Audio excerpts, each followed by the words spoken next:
Ramayana equals to आदि पुरुष। हाँ, सही सुना आपने। 400 करोड़ की नीतीश तिवारी की रामायणा, रणबीर कपूर, साई पल्लवी, यश, सनी देओल, सबका सबसे बड़ा प्रोजेक्ट है।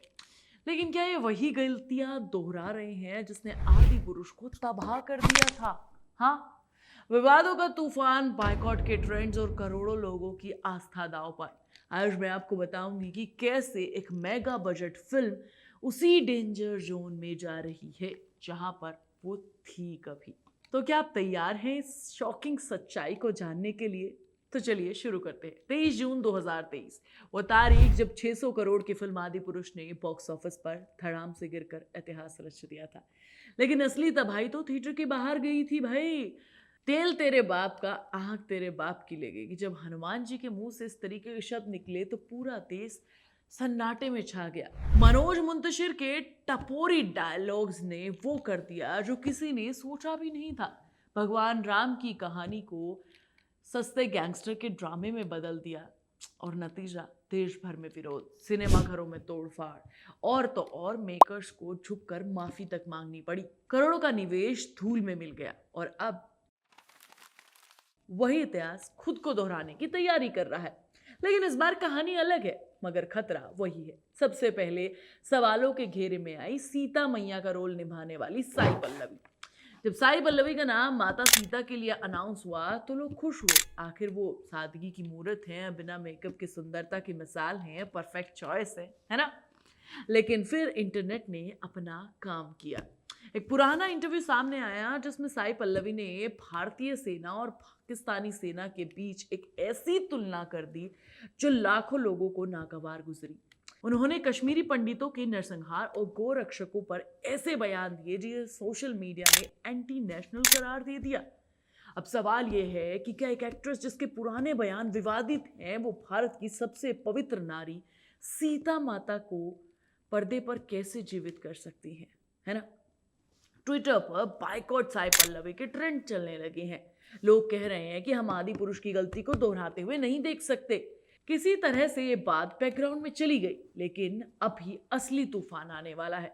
AR रहमान साहब 2 बार ऑस्कर जीत चुके हैं, भारत के संगीत के बादशाह हैं। जब उनका नाम रामायण के म्यूजिक डायरेक्टर के तौर पर आया तो लोगों ने खूब ताली बजाई। लेकिन फिर रहमान साहब का एक इंटरव्यू में ऐसा बोल जाना कि भाई यार, आग में घी लगा देने वाला काम कर गया। उन्होंने बॉलीवुड में काम कम मिलने की बात करते हुए इंडस्ट्री के सांप्रदायिक झुकाव का जिक्र किया। बस सोशल मीडिया पर तूफान आ गया। एक पक्ष कह रहा है रहमान साहब आपको इज्जत मिली है, ये विक्टिम कार्ड क्यों? दूसरा पक्ष चिंतित है कि जिस फिल्म का संगीतकार ही धर्म राजनीति पर विवाद बयान दे रहा है, क्या वो करोड़ों हिंदुओं की आस्था की कहानी को न्याय दे पाएगा? भगवान राम की कहानी, मर्यादा पुरुषोत्तम की कहानी, और अगर इसके निर्माण में, इसके एग्जीक्यूशन में ऐसे विवादित लोग शामिल हैं जो सामने से दिख रहे हैं, तो इस फिल्म की पवित्रता पर तो सवाल उठेंगे ही। अब बात करते हैं रणवीर कपूर की। एनिमल जैसी अल्ट्रा वायलेट फिल्में करने के बाद सीधा भगवान राम बन रहे हैं। ये रणवीर के करियर का सबसे बड़ा ट्रांसफॉर्मेशन है। उन्होंने मांस छोड़ दिया, शराब से दूरी बना ली और हर तरह से खुद को राम के साँचे में ढालने की कोशिश कर रहे हैं। लेकिन एक अभिनेता कितनी भी मेहनत करे, अगर उसके आसपास के लोग विवादों में फंसे रहें तो सारी मेहनत अपने आप बेकार हो जाती है। नीतीश तिवारी, जिन्होंने दंगल और छिछोरे जैसी शानदार फिल्में दी, उनके कंधों पर एक पहाड़ जितनी जिम्मेदारी है। उन्होंने न सिर्फ एक बेहतरीन फिल्म बनानी है, बल्कि ये भी सुनिश्चित करना है कि हर छोटी से छोटी, बड़ी से बड़ी डिटेल लोगों की धार्मिक भावनाओं को ठेस ना पहुंचाए, उनका सम्मान करे। और अगर ऐसा नहीं हुआ तो 400 करोड़ का ये जुआ तबाह हो जाएगा। तो सवाल यह है कि क्या रामायणा बच पाएगी? तो दोस्तों, 1 मिनट के लिए सच्चाई से रूबरू होते हैं। आज के दर्शक जो हैं अंधे नहीं हैं। वो जय श्री राम के नारे थिएटर में लगाने नहीं आते हैं। वो पहले ये देखते हैं कि फिल्म की नीयत क्या है, कलाकारों की सोच क्या है और क्या फिल्म उनकी आस्था का सम्मान करती है। साई पल्लवी का विवाद, रहमान का बयान और छोटी छोटी चीजें मिलकर एक बड़ा तूफान बन सकती है। और जब ये तूफान आएगा तो सनी देओल का हनुमान बनना हो या रश का रावण बनना, कोई भी इसे नहीं रोक पाएगा। आदि पुरुष की सबसे बड़ी गलती यही थी कि उसने हम सबको हल्के में लिया था। क्या रामायण भी अब वही गलती दोहराएगी?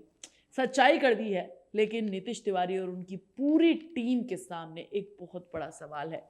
उन्हें अभी से अपनी पीआर पर काम करने की ज़रूरत है, अपनी स्ट्रैटेजी बनाने की ज़रूरत है, अपने सारे एक्टर्स को सावधान रहने और कहने की ज़रूरत है।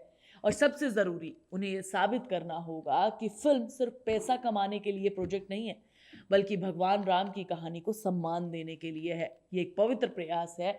अब इस पर आपकी क्या राय है, आप मुझे कमेंट करके बता सकते हो। आप बता सकते हो कि भैया ये सारे पैसे डूबेंगे, हमारी आस्था को नुकसान पहुंचेगा, या फिर कोई सेफ चीज़ यहाँ पर तुम्हें और मुझे दिखाई जाएगी। मैं तुम्हें नेक्स्ट वीडियो में मिलूंगी, तब तक तुम चैनल को सब्सक्राइब कर लो, वीडियो को लाइक और शेयर कर लो, प्लीज़ बेल आइकन दबाना मत भूलना।